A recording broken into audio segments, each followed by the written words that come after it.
Hey everybody, it's Matt Michaels here on the DeFalco Files with the owner and creator of FSW, the Future Stars of Wrestling here in Las Vegas, Mr. Joe DeFalco. Joe, how you doing this week, man? Oh, tremendous. Another exciting week ahead. Well, it's an exciting week because on the 17th, this Saturday is seasons beatings. Um, right now, I know last week we kind of talked a little bit about what the card was shaping up to be like. We know the main of well, I'm assuming the main event is Matt Vandergriff versus Gregory Sharp, belt versus belt, right? Title versus title. Well, Hammerstone's also defending the title, so I'm not sure Vandegrift and Gregory Sharp's going to be the main event. So, Well, I mean, it depends who's Hammerstone defending against. well, we are trying to put pen to paper, and if we get the person that we are looking to, hopefully by the time this airs, we'll have the match set. But I'm pretty sure the heavyweight championship match would be the main event. So, co-main event, I guess you could say, Sure, at worst. And then we sure. got a four-way contenders match that features all former champions in one way. Graves, he's pretty much had Nevada State tag belts, heavyweight belt. Ice Williams, Nevada, no limits champion. Remy Marcel, Grand Slam champion, and it's the building blocks. If we got the person that we're looking to get for the match against Hammerstone, then there's a chance that it adds somebody else into that four way. Right, right. So, we're just waiting for the block to fall into place, and then we can move forward on who will be in the four way. So, yeah, a lot of, big matches, a 6 woman tag team match with Viva on one side and Maserati on the other.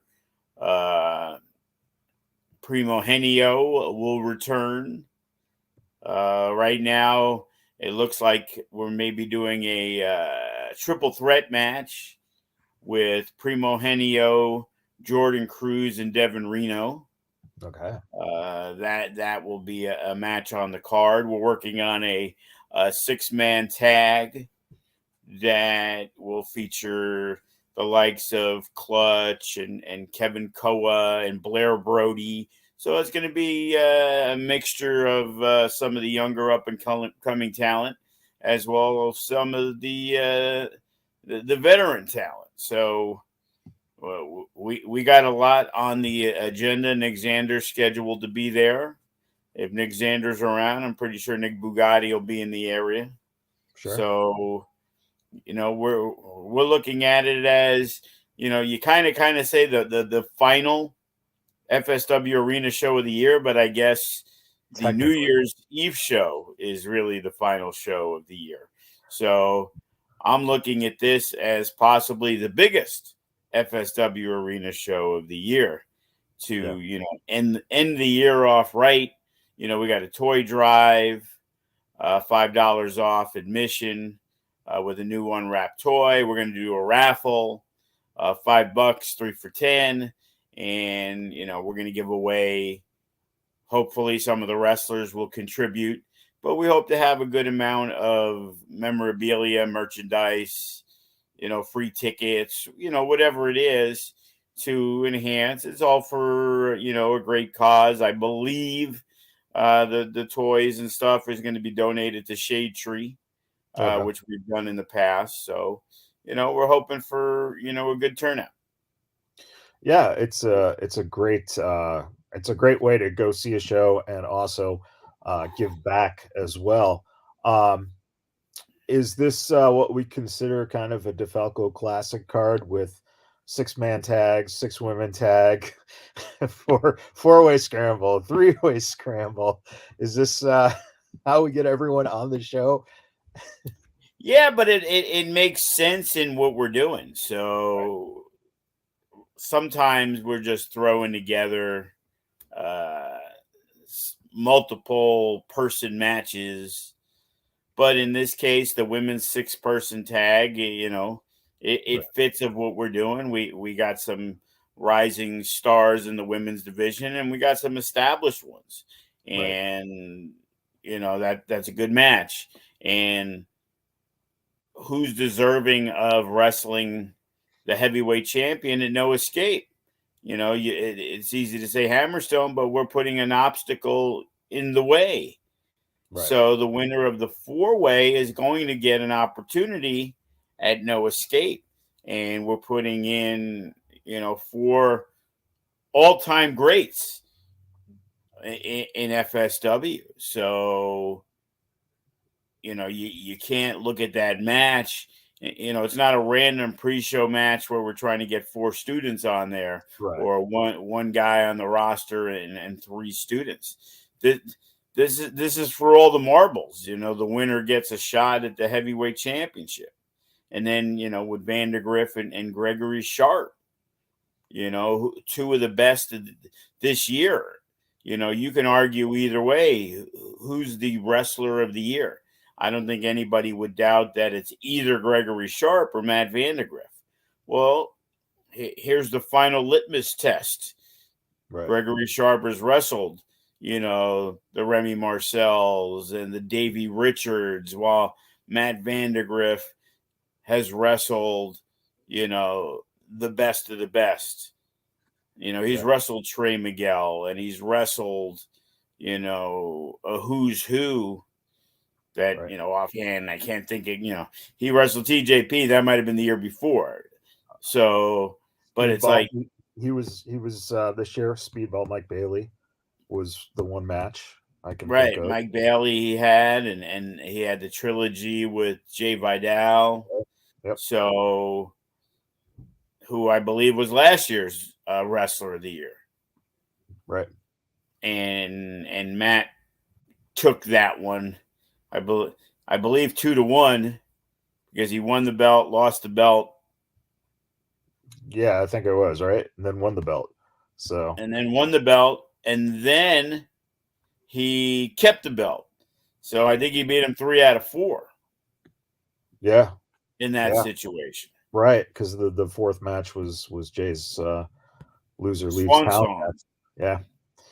Um, when you think about this year's qualifiers for year-end awards, last year there was a little controversy because no one really could actually pick the match of the year.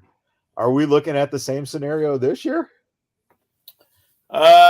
It's been such a crazy year. I haven't even really thought about it, and I'm pretty sure I got to get all these nominees up by the 17th at the show. Right. And there's matches like I said. I thought Davey Richards and Jacob Austin Young, off the top of my head, Yeah. was the best match I saw this year. That I enjoyed the most. Yeah. So now it's kind of, we need to look back, and put it all there and to see is Matt Vandergriff and Damian Drake. I would assume that's eligible if you want to count the Iron Man match because it Right. happened, we already had the winners decided. We can't not Right. count that week. It happened right at, midnight. I believe it ended. So, that could be something. And then looking back at the Revolver show and looking back at all the casino shows, and it's like, okay, what stood out Yeah. in that situation? And we run a lot of shows, so there's a lot of matches, and Yeah. it's kind of like, it's usually easy because the first 3 or 4, when you think about it, you're like, oh yeah, no, that was a great match.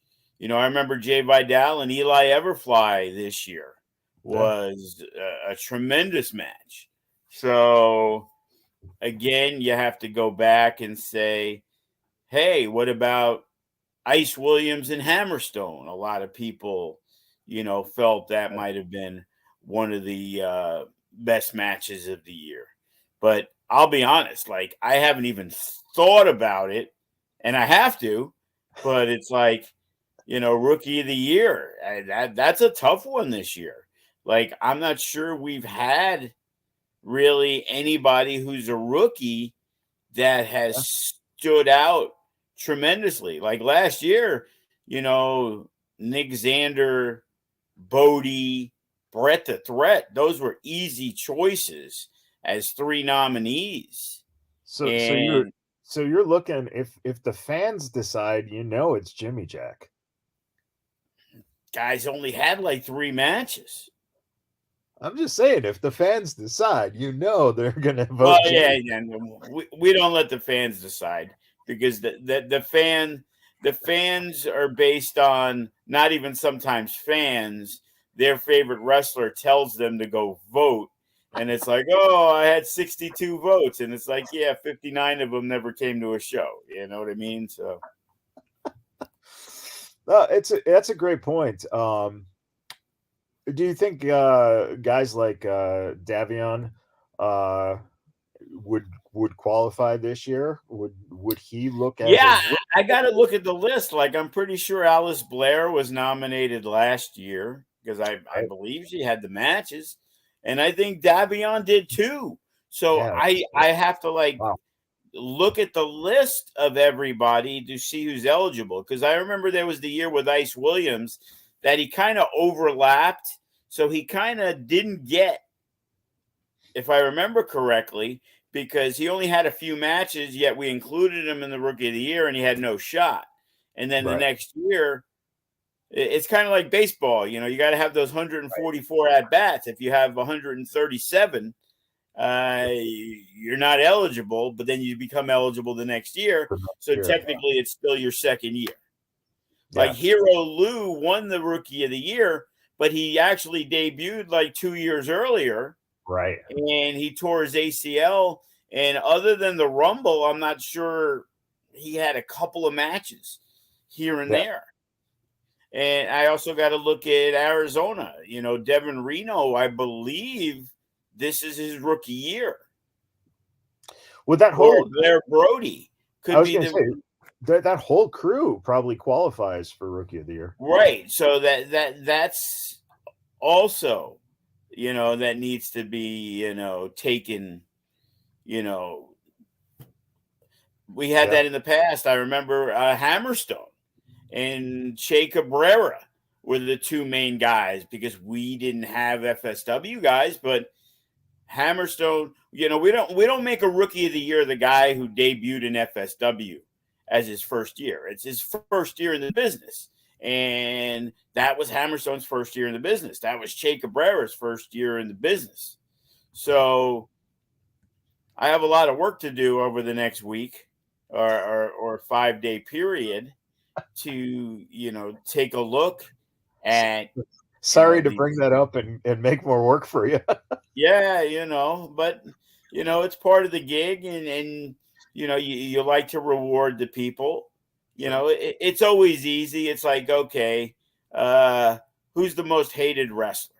Well, off the top of my head, I can quickly say a Brett the Thread, a Gregory Sharp, a Suavecitos, Right. a Ricky Tenacious, even though he's starting to get a little bit of a following from some people, he comes out and you know, if he was around more, and he will be this year, but he wasn't really last year, Danny Limelight is a guy that draws, tons of heat. And So then the whole faction. the faction, there you go. They would be lumped in as one unit. So the names I said, usually we limit it to 4 or 5. We can go to 6 in that.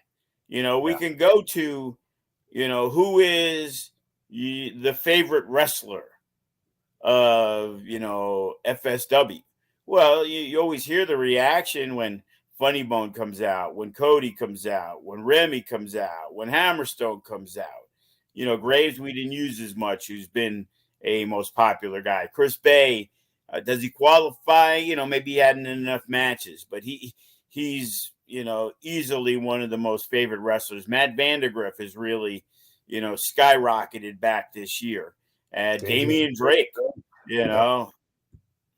coming out to my favorite song, Relax, and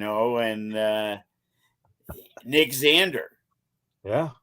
That's true. Nick Bugatti on the other end. So that, Yeah. those are the easy. Then you look at, okay, who's a breakthrough star, and I think this year we really established, say, an Eli Everfly, who's had a big year. Danny Limelight, he's the guy who's come in, and even though he hasn't had a ton of matches, he's really made his presence felt Yeah. in FSW. So again, you want to take some of these guys and look at them. Blair Brody, he's the guy that we think very, very highly of. Yeah. So some of those, what's the feud of the year? Is it Xander and Bugatti? Is it what Hammerstone did with Ike? TBD. Tag team of the year. Yeah. TBD. Toko Uso, they weren't around long enough. Right. They kind of disbanded pretty early on. Sky High, if you want to put a team that's really popular in as most popular, Yeah. woman wrestler of the year. I don't know if I'm going out on a limb, but saying Viva Van is the FSW Women's Wrestler of the Year, that's kind of a no contest. Maz hadn't Right. been around all year. Right. And everybody who else has been around, Viva Van is defeated. So Right. that one doesn't really need a category of five Are people. are you announcing it right now? Viva Van is Viva women. Van, FSW Women's Wrestler of the Year. So, but that's an easy choice. Right. Right. So, then again, now going back, the wrestler of the year. Well, there's always going to be other nominees that were really, really good. But I think, is Matt Vandergriff a breakout star because he had a huge year to go along with the wrestler of the year? Usually that breakthrough star is the guy that we look at as the next guy that Well, looks like he's in position. Gregory Sharp, a breakthrough star, even though he's been around for 12 years. right. Would someone like Jay Vidal qualify, being that he literally was a breakout star because he went on and signed this year? I'm not sure, because wasn't he the wrestler of the year last year? He didn't break through if he was the wrestler of the year last year. That makes Kind of sense. like almost going backwards, it's like the comeback player of the year. Like in football, it's got to be Right. Geno Smith, because he Right. was Yeah. a guy that I laughed at. Like, they're going to make this bum the quarterback. He's been on the bench for 9 years and he sucked before that. Yep. But, he's played amazingly. Yeah. Jared Goff of the Lions, he's played tremendous this year.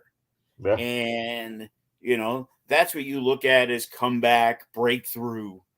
So, is Nick Zander, a breakthrough star, being that Yeah. he was the rookie of the year? Bodie, again, there's another guy for most favorite wrestler of the year. Yeah. Yeah. That's it's phenomenal Jacob to. Boston Young, Yeah. he's beloved by the crowd. Yeah. Um, when you think of uh the past and what you've done with awards, one of the things that you have done is the Hall of Fame. Is there any consideration of doing a Hall of Fame class for this coming year? We wanted to do it after the pandemic, and we already had guys that we were setting up for it. Mike Modest, Paulie Cover, Matt Hardy, who really helped expand FSW nationally Right. when he became a major part of our company. So, those are the first three that automatically, would go in. And then over the years, you're going to add more every year. And I believe we added the Hater Nation, but we hadn't added the following yet. Right. And the following would definitely be, that group that easily would go in there. We've kind of swayed away from, like, Kenny King's an FSW Hall of Famer, our first champion, our trainer. But because he's still so active, even though he's in with the Hater Nation, it's kind of a weird dynamic. Right. The Hater Nation is no longer, so it seemed easier to put them in, while I have reservations about Kenny King being an individual, but because he's still so active. Right. A Hammerstone, a Funny Bone, a Cody, a Remy, those guys are easily FSW Hall of Famers. They're, since our beginning, a lot of those guys have been around since day one. Yeah. And, the longevity, Funny Bone, even though he didn't wrestle on our very first event, he was there. Cody was in the Battle Royal, as was Remy. So that was 2009. A Brian Cage, an LA Knight, Eli Drake. We've been there. We, had the Alcatraz, and we've had the Tyshawn Prince, and we've had the legend. We always like to have that legend, which would be Matt Hardy in the past, the Godfather, not for what he's done in FSW, but what he's done in Vegas. Right. And same thing with Nick Bockwinkel when he was in, you can't have a Hall of Fame in Las Vegas, Nevada, and Nick Bockwinkel not be in it. Yeah. So, you want to make sure that you try to legitimize it. You look at the WWE and it's like Coco Beware, like Nikolai Volkov. And it's like, why are those guys in it? And I know there's always politics involved, and, there's certain people that, because whether they had heat with Vince or they were ostracized and banned, like Macho Man didn't get in till after he died. And, if there's ever a unanimous choice first ballot Hall of Famer, other than Hulk Hogan and Steve Austin and The Rock, the Macho Man Randy Savage, Yeah. was the guy. But because of rumors and whether they were true or not, that's what kept him out. So, Yeah. we tried to make those kind of accolades not storyline based. People who have earned those positions are deserving of it, and we want to make sure the acknowledgement is there, because it is a big moment for people. Yeah. A guy like Rush, it wasn't like he had a Hall of Fame career in FSW. He was a guy who was Buffalo Jim's first champion, and then he Yeah. went and did his own thing, and then he wrestled with us. So his company trained Funny Bone and Legacy and a lot of these guys who became the next generation for us, because when we started, we didn't really have a large local base. Yeah.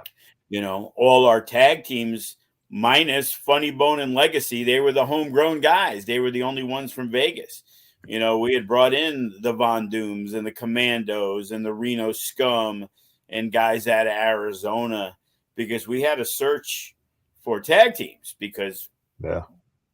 there was no school. There was no wrestling in Yeah. 2003, 4, 5, 6, 7, 8 in Vegas. There was no schools anymore.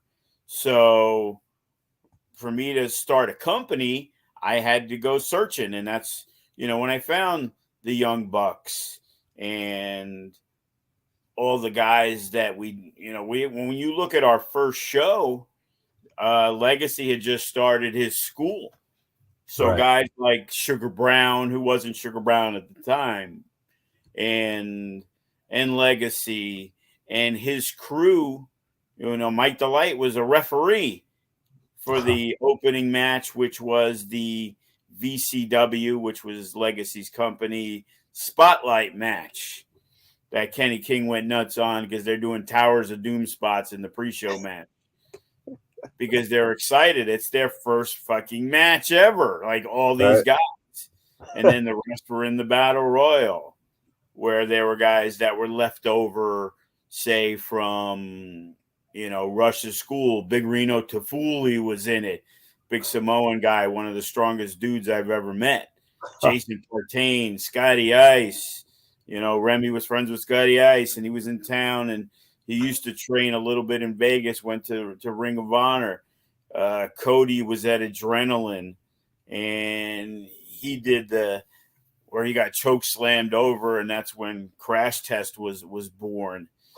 So it's amazing to do if you did the 13 years from the beginning of FSW. Funny Bone fucked over Derek Nykirk, which allowed Kenny King to become the heavyweight champion in a tournament we did that day. Little Cholo was scheduled, never showed up, never heard a thing from him. So the Wow. Young Bucks brother Malachi ended up advancing because he wrestled the guy Nick Tucker, who we had to get rid of because he deliberately knocked over the big FSW letters at our very first show at Silver Nugget. And then he tried to play dumb after, like, he told people. Like a guy like Thomas Day was backstage because I dealt with Thomas Day. They were Adrenaline guys, and MySpace was prevalent then. Right. And I used to talk to those guys. And Thomas Day wrestled the guy Lex Luco in a pre-show match. And we had a horrible battle royal at the first Silver Nugget show. Oh, it was the worst. Don Vitale was in that, by the way. Oh, are you blaming it on Dom? Is that No, I'm not, but I'm just letting you know that he was in that match.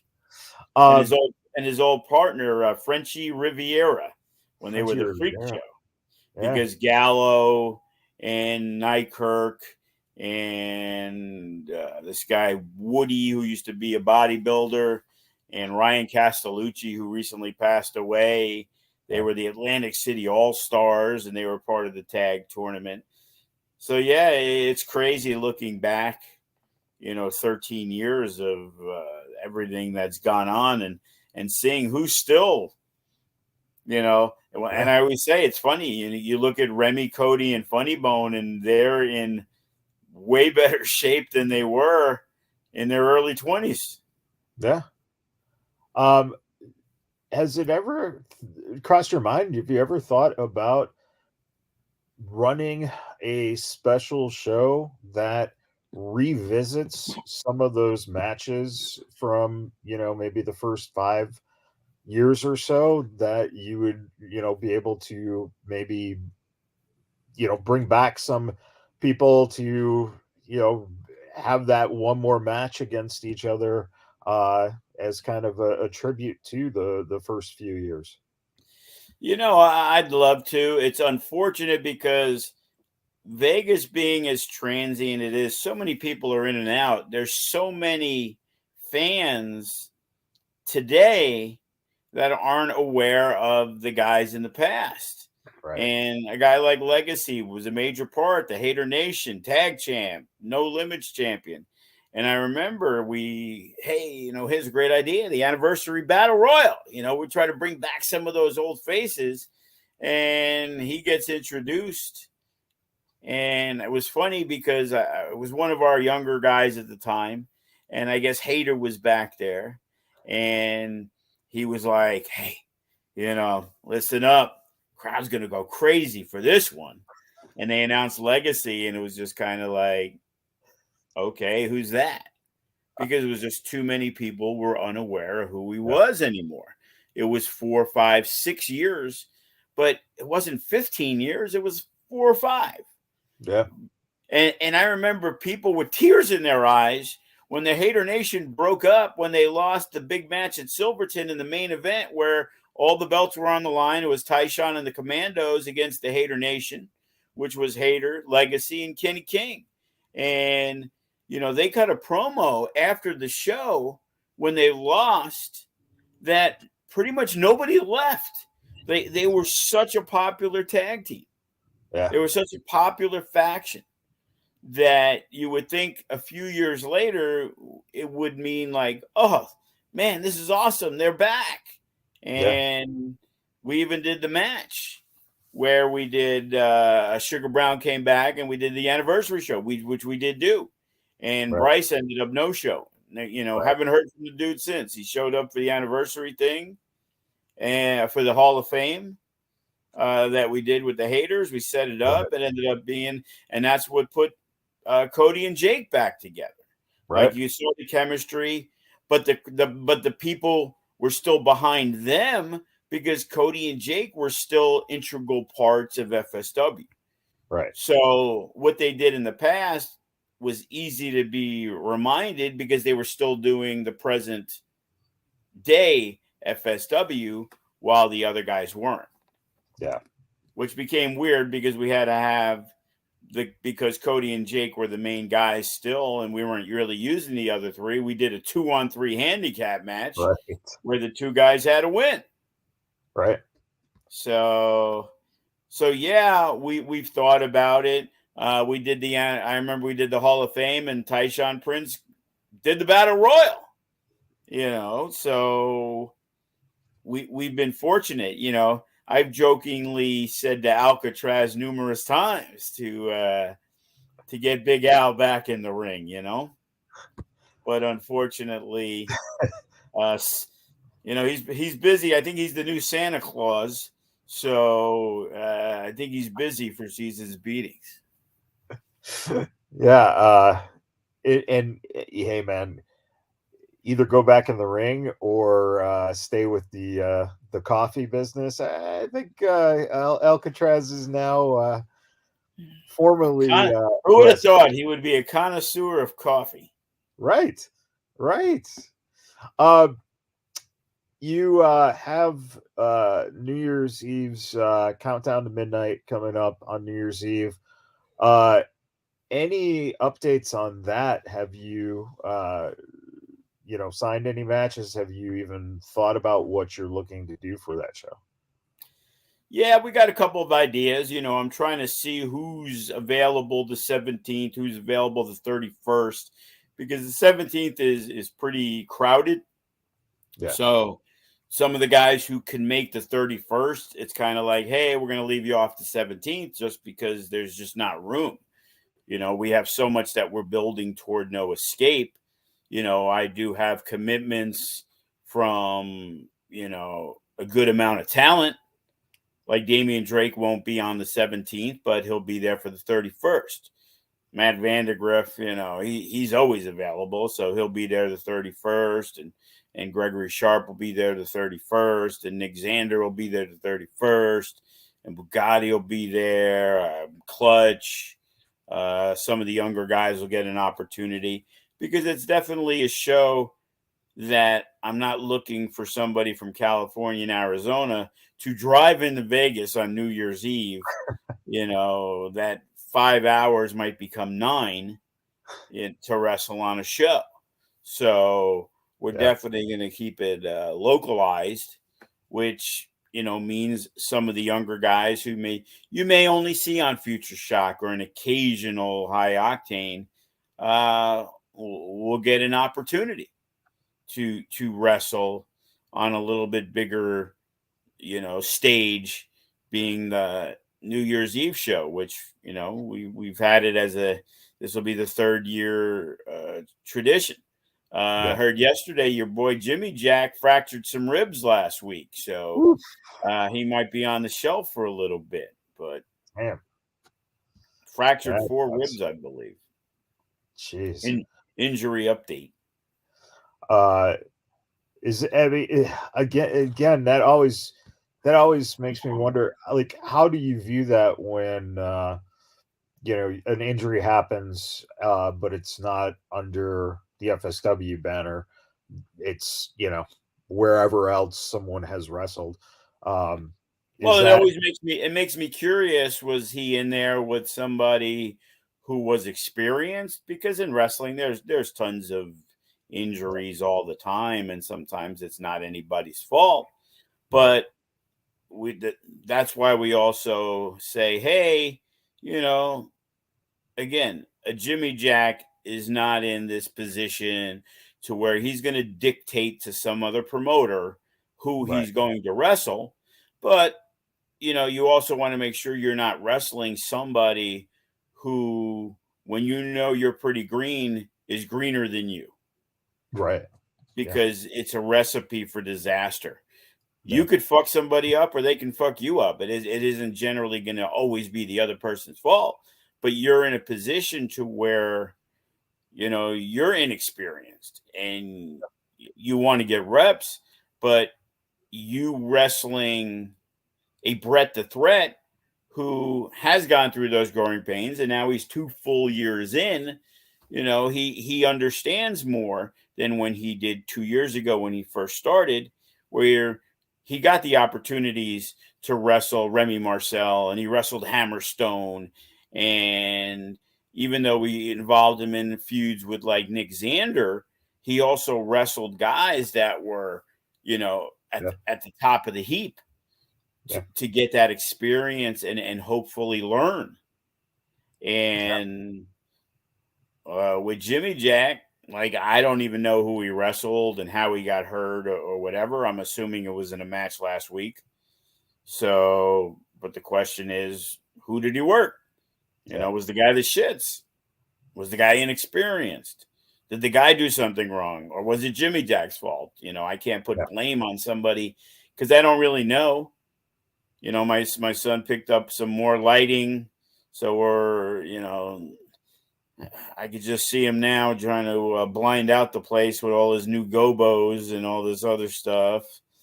I saw him and it's like, we don't need the fog machine on for 7 minutes in the arena. It kind of stuck at Silver Nugget last show. And it was like watching the Fog Bowl at Soldier Field with the Bears. Well, hey man, I think you just stumbled upon a new innovative match, a fog match. I like the idea of the fire extinguisher match more because at Highway to Hell, when Alcatraz wrestled Tyshawn, and his receipt for getting fucked up, getting the Baldo bomb from the top of the cage to Tyshawn, was to basically empty a fire extinguisher all over Tyshawn Prince to where he looked like the Pillsbury Doughboy. Here's a guy 6'9" walking around. It's like it was really weird and extremely funny at the same time. Oh man. And those fire extinguishers are not if it's not a gimmick fire extinguisher, that shit Well, is it nasty, sure man. was not, and I Yeah. know Tyshawn was gagging. He couldn't breathe. Yeah, I've experienced that once and I never want to inhale that shit again because it's nasty and that's hysterical that he did that. Um and then, we're looking at getting into the new year. You'll have New Year's resolution on Friday the 13th and then of course No Escape on Sunday the 29th. Um when you start a new calendar year like this and you're heading into No Escape, what does it do for you in terms of, does that excitement kind of reset for you in terms of it being now kind of a fresh calendar year and looking at just where you can be going in the new year, as opposed to just kind of closing the chapter on the past year. Well, unlike WWE, when we get to No Escape, that kind of ends a bunch of feuds. You Right. know, we don't now have the WrestleMania rewind where on Monday Night Raw where people used to pay 50, $60 to watch WrestleMania only to watch the other guy win the next day and the feud just never ended. The idea is the 3 cage matches kind of will finish off the feud, Right. hopefully. And the other matches, like right now, Danny Limelight will challenge for the No Limits Championship on January 29th at No Escape.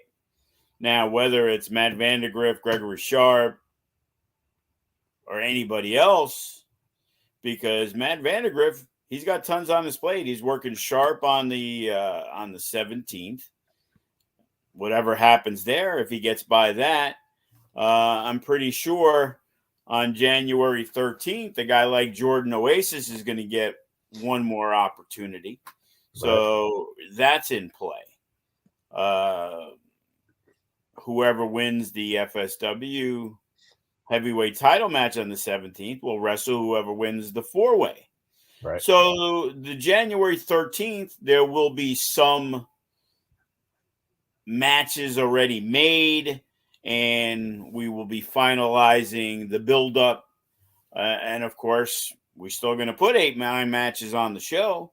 So, whether it's to add to a stipulation, whether it's we need contenders, another match that we just announced, we're going to have a tag team gauntlet match. And obviously the tag titles are on the line. So TBD is at the end of the gauntlet. There'll be 4 teams and guys who know each other really well. Sky High, Suavecitos, a newer team that we've been using that we like a lot, the Regulators. Yeah. So those 3 teams are going to battle out in a gauntlet match. And whoever gets by those 3, those 2 matches, whoever survives will then wrestle immediately, that's why it's a gauntlet match, TBD for the tag titles. So will TBD go into No Escape as the tag champs, or will somebody else? Yeah. And, probably on the 31st or January 13th, there'll be a match kind of set up to lead to that, because we already know, the heavyweight title's on the line. Right. Women's match on the line. The tag titles will be on the line. No Limits and/or Nevada State. Right.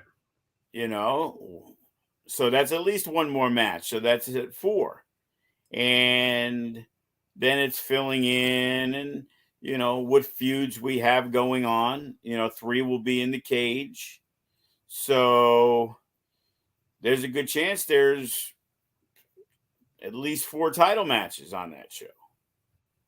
Hey, who's to say the Mecca Grand Championship doesn't get, how awesome would it be after everything's set that Johnny Mecca returns to take on Chris Bay? Sure. Don't know yet. Haven't had these conversations. I know John's back and he's wrestling. He's working, not that it's till March, but he's working Sammy's Revolver show. Right. I think he's going as Johnny Revolver. Best gimmick ever. I love the fact that he's just been able to be so smart and pick up on that. Just use the last name as just whatever I'm involved in right now. That was one of my favorite things that any wrestler's ever done. And it's him.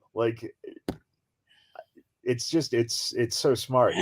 Could you possibly see if Mr. Morrison comes in, that his companion there and the wifey Taya might come in to maybe try to get the FSW title back?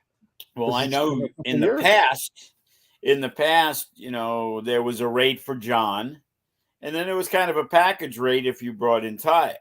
So, maybe we could save a few bucks here, a few bucks there. John is easy to negotiate with, and one of my favorite people to deal with. Who, they're stars, but John Morrison's a superstar. Yeah. And John Morrison can dictate a lot of things of what he does. And John is one of the few superstars that goes out of his way for your company. It's, hey John, what's up? Hey man, I need a promo. Blah blah blah blah blah. And I've dealt with the other guys, and you got to remind them and do stuff. Like John's right there. Like boom. Like he'll actually fucking answer the phone if he's not doing nothing. Like Yeah. there's some guys, and there's guys I like a lot, and they'll get back to you, but they'll never answer the phone. You'll Right. always have to text, and then they'll respond, whenever, hopefully sooner than later. But it's like, hey John, I need this. You able to bang it out? Okay. He ended up showing up at the Impact tapings, and we're the ones who actually filmed his promo. Yeah.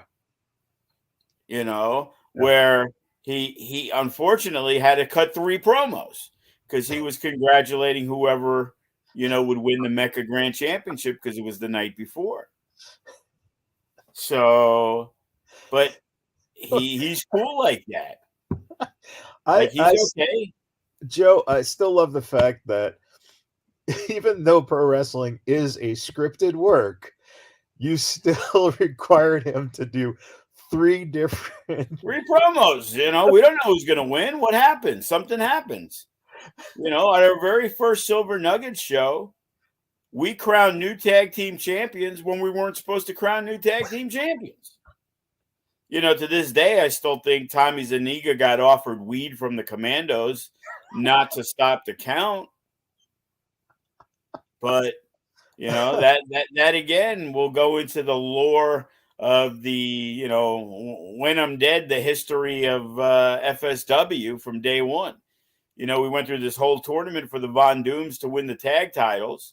So, and they had beaten the Commandos in the first round. And then they went on and they won the ladder match. So it was a hard-fought match. So we gave them the Commandos in the first match as to defend the titles at the next show. And it was time limit draw. And it was Commandos hit their Thiz bomb. And the referee counts 1, 2, bell rings, time limit draw. Instead, it's Thiz bomb, 1, 2, 3. New champions. We're like, what the fuck just happened? And it was like, oh, I didn't know that was the finish. Like, really? You had no clue that the Thiz bomb is the Commandos' finish? I say you're a liar. And again, I'll always remember the Commandos walking up the stairs. I'm in the back because we had the sound. Our sound was back there. So Jack Slammy's running the sound. I'm back there with him. They're walking up with the belts.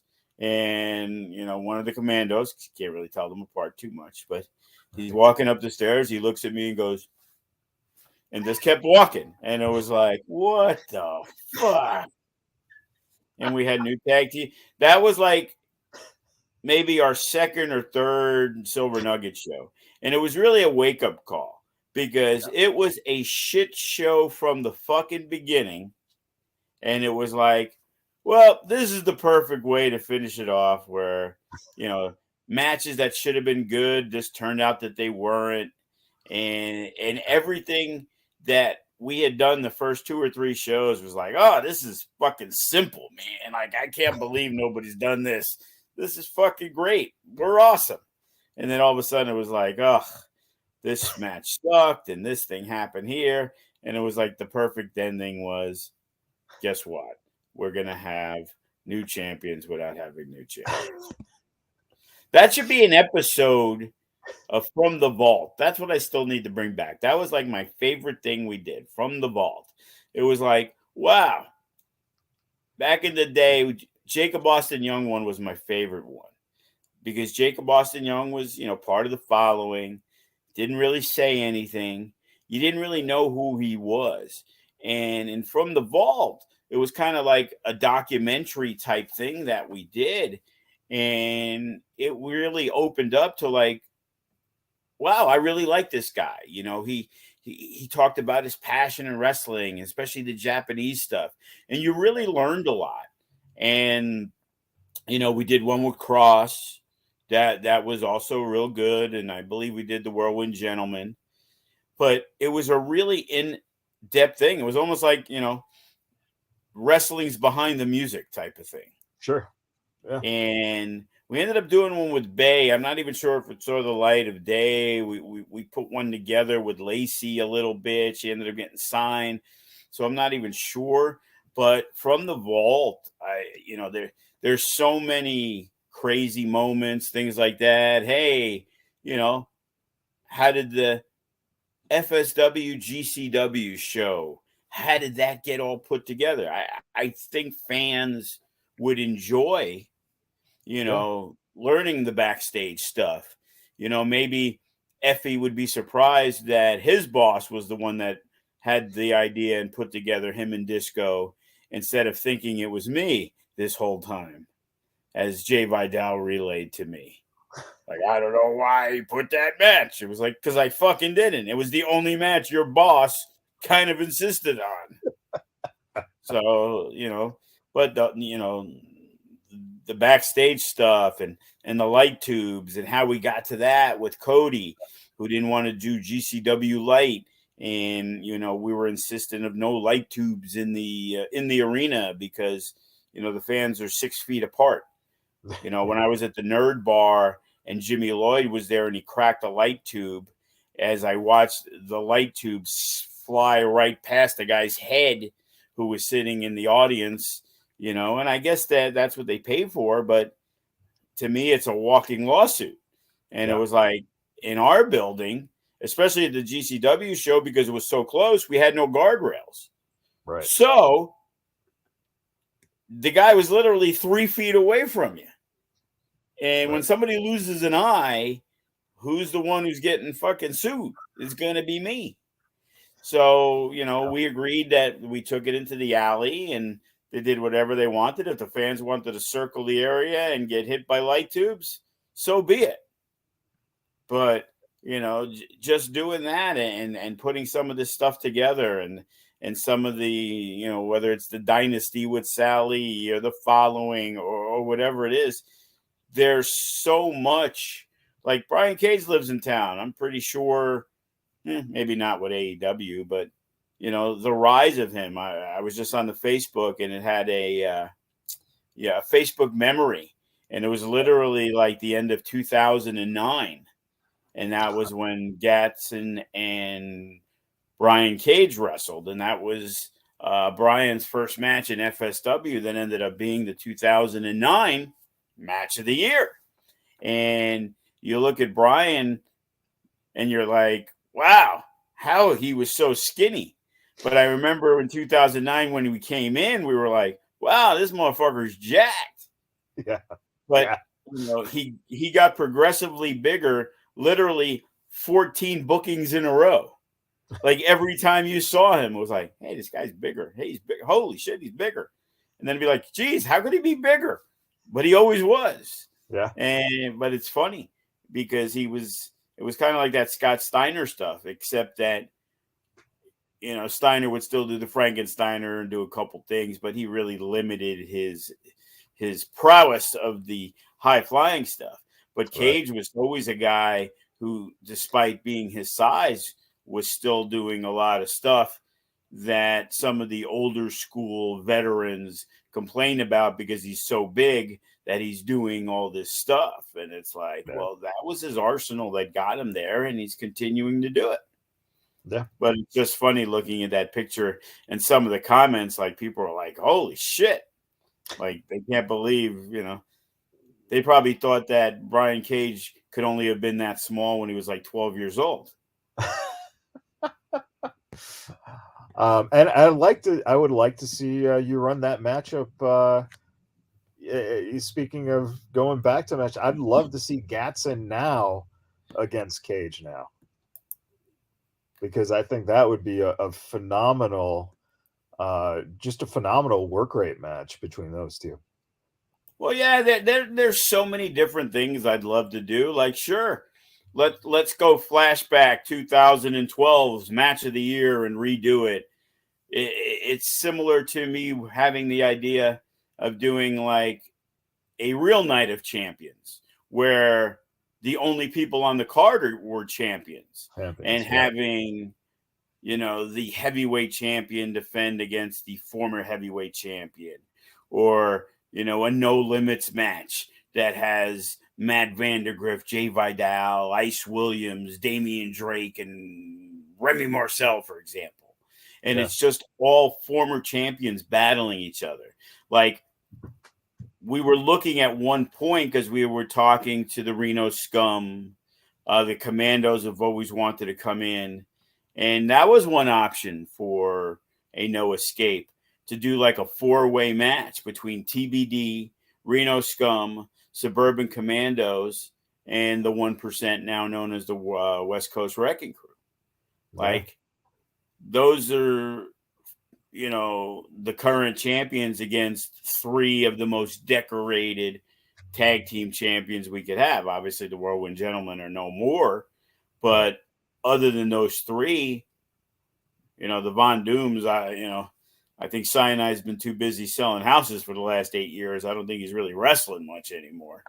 So, but people have seen Reno Scum on Impact Television. The New Japan has Royce Isaacs and Jarrell, so they're very, very relevant these days. And we had actually had, Royce and Jarrell coming back with Tom Lawler, but they got stuck. I think somewhere in Illinois or whatever. So that's what St. happens Louis. when you. It was St. What's Louis. that? Was it St. Louis? I knew, because Davey missed that show because he got hurt, and he was on the same show as them, and it was crazy because that's what happens when you go on Frontier Airlines. If one of the flights are canceled, there ain't another one till tomorrow. So, I do thank Royce and Jarrell for lowering the budget a little bit at the event. So between that and Davey, the Mecca cost a little bit less than the extremely high price that it was. The the red versus the black line was yes, and now I still have a partial flight for Jarrell to Los Angeles because they were all flying in. Royce was doing mocap, so he didn't need one. Right. Not that it's that expensive, but hey, when I booked that flight, I probably can now get 2 flights for the price of one because it ended up being booked late. And normally you can get a LA, you can find them for $59. So, the plan is still to bring those guys back.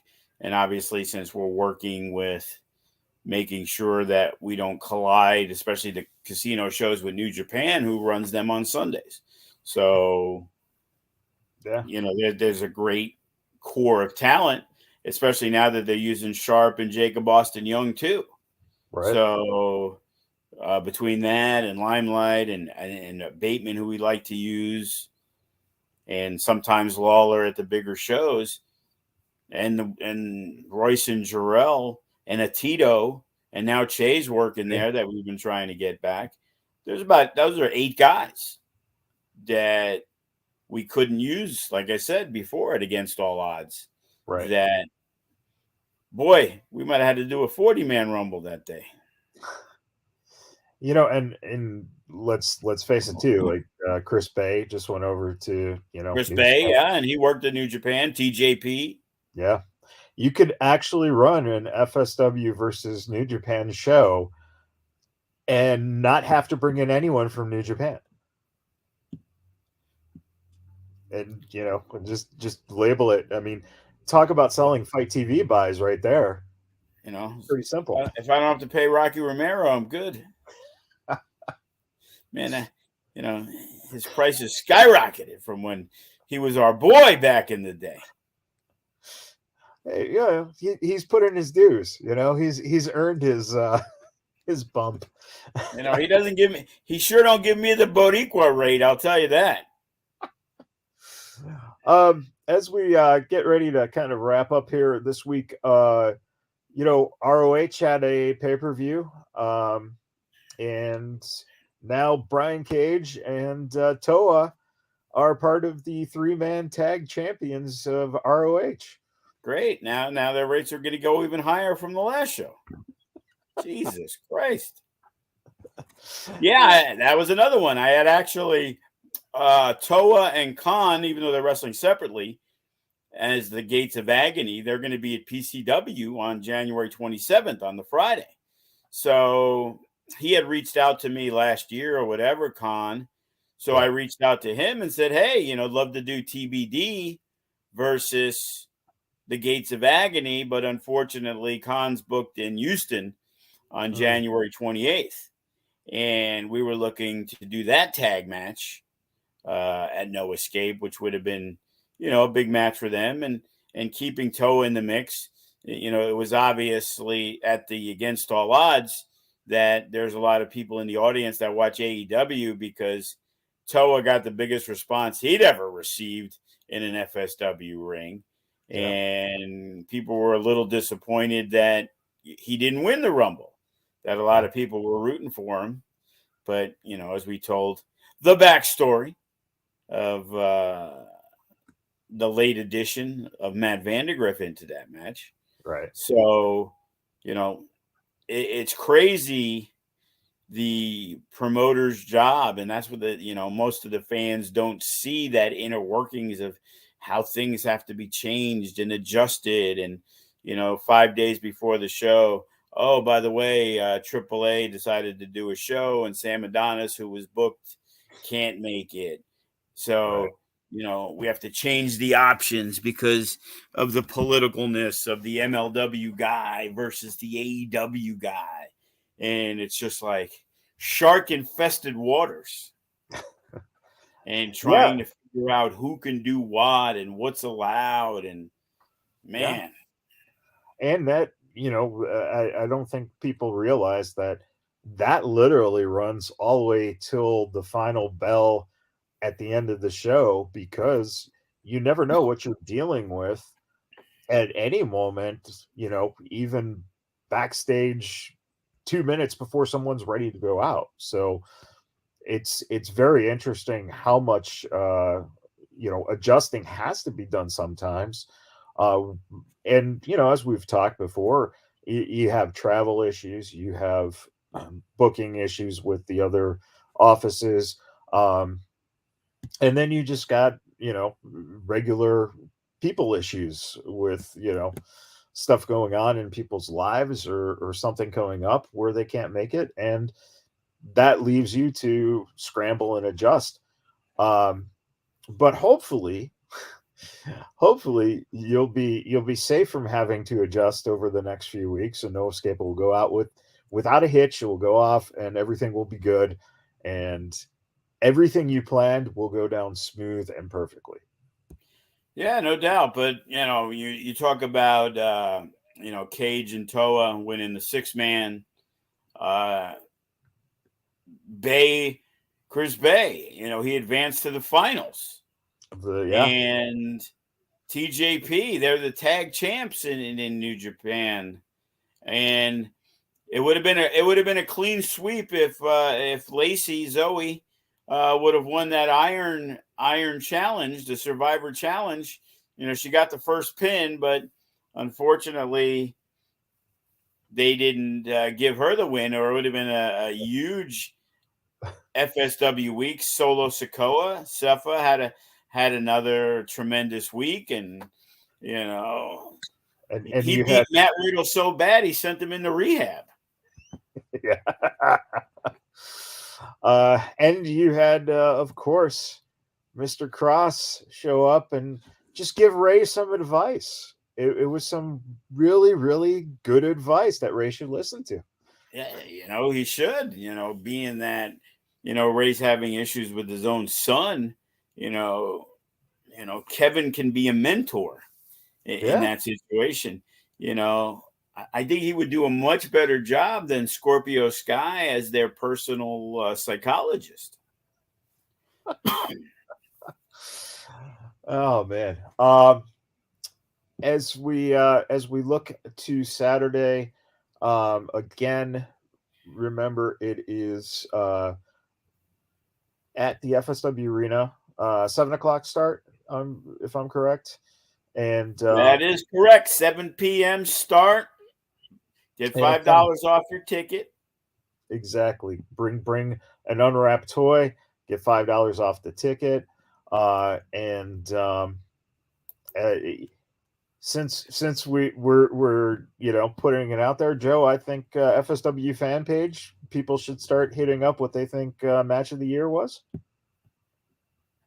I think I'm going. I am going to have to put it out there. And normally I like to give like a list of 5 or 6, and then we Right. kind of narrow it down. But the fans, their voice is extremely loud. It isn't like, oh, who cares what they say? In a Right. lot of cases they do decide it, but I am the ultimate tiebreaker, and I'm not going to give somebody a win that doesn't deserve it.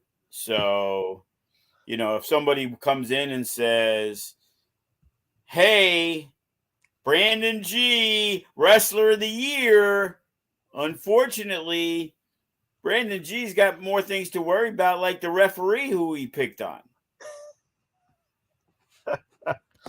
But if he has 200 of his friends come in and vote, Sure. so he just wins, it's like there's no rhyme or reason. It's like, imagine WWE and they announce that Happy Corbin is the wrestler of the year. That would be blasphemy. People would probably refuse to continue watching. I don't know, man. I think that everything he's done this year has qualified him to be the best of the best. Well, in somebody's eyes up there, because he's getting the old Albert A Train Yeah. Tensei treatment, that no matter how many characters don't seem to succeed, and in a better word, fail, he Yeah. continually gets better opportunities. It's Yeah. like now he's got JBL with him and he still can't get over. Well, And it's yeah. like, why is this happening? Why does that person, obviously he's good with people like Yeah. him. And I'm not a huge fan myself. Like, I see him bumping awkwardly, and it's kind of cringeworthy to me. I've watched some of the matches and I'm just like, Yeah. I'm just not getting it. The down and out Corbin I kind of liked, but again, there's no upward mobility. That's at best a mid card character, which is Right. fine. But when Triple H brings in Bray Wyatt and Strowman and Cross and who knows who's coming with Bray Wyatt and Dexter Loomis and all these guys, a lot of that talent has to get kind of sliced down because you Yeah. can't keep that many people. I'm still waiting for that shoe to fall when they announce 12 releases, Yeah. because all of a sudden Butch is relevant and so's Ridge Holland, because the Right. Brutes are over with Sheamus, and it's, where's faction warfare when you need it? Well, I think, it's funny that you mentioned the releases because and Corbin at the same time, because this past week when they did the poker segment and you had a table with Shelton Benjamin and, Tamina and Dana Brooke, and I looked at that table and I'm like, "Oh, it's the Future Endeavors table." Because those were all the people who have great reputations, who have a lot of knowledge, who are good, hands to, get people over when you need a loss. But at the same time, that they got to be making decent enough money because of the tenure of, Oh, of course. Shelton contract. Benjamin's probably got a really good deal, and Shelton's still fantastic in the ring, Yeah. you know. But, hey, one of the shoes dropped yesterday. Bobby Lashley, I saw, got fired by WWE. So, boy, I'm going to have to hit him up and, see his availability. Not sure if he has a 90-day no compete clause, but Love Well, to see Bobby Lashley at No Escape. he should if he does have the 90 days, right, then that opens him up for going The for next Mecca. the Mecca Mecca Championship. and Yeah. yeah. Chris Bay versus Bobby Lashley. Is that what you're advertising here now? You never know. You know, Bobby Lashley with Leo Rush ringside, back like the old days. Oh man. Leo Rush owes us one. Well, Or is it two? Him and Davey Richards, they're kind of both in the. Any final thoughts for the fans? Hey, we got, big show on Saturday. It's, not only is it going to be one of our best arena shows of the year, possibly the best one, we're offering things for a good cause, bring a toy. We're going to have a raffle. You can win some good prizes. If you're going to make it out to one of our arena shows, no doubt that the 17th, this weekend, Saturday night, is the day to do it. We have all the champions are going to be on hand, and they're all going to be in action. And, hopefully in the next day or so, we can announce another big former champion that we haven't seen in a little bit in FSW returns, mixed in with the matches we got. Sharp and Vandergrift, that's going to be one for the ages. And whoever Hammerstone works, either way, is going to be somebody good. So, I'm excited. 6-person women's tag. Let's see what Alice Blair and Tanaya and, getting to see Johnny Robbie again. They're going to mix it in with the main talent, which Viva Van. Let's see what Alice Blair, who has progressed, and she did wrestle with Viva, but it was a while back. So now this is big opportunities for them to shine in a match as they look to move forward into 2023 and cement themselves as top contenders for the women's title, because we're always looking to bring in new talent. So the existing talent that's there, needs to keep up with the Joneses, Yeah. Yeah. That's well Danny said. Limelight. Danny Limelight's in action. I forgot to mention that. Even though he's gets his match at No Escape, he's eager to get there and make his presence felt. And whether he makes his presence felt in that match or, we haven't figured out who he's working yet, but he's definitely got a match on the card, and we're excited about it. Yeah. It's going to be a nice, solid card. If you can't make it down to the FSW arena, again, FSW Network, $6.99 a month. Check it out. You can check out the show. And again, don't forget $5 off if you bring an unwrapped toy to the show. And again, it's just a great cause and good time of year to be charitable. So. With that said, everyone, I hope you have a wonderful rest of your week, and we'll talk to you guys later.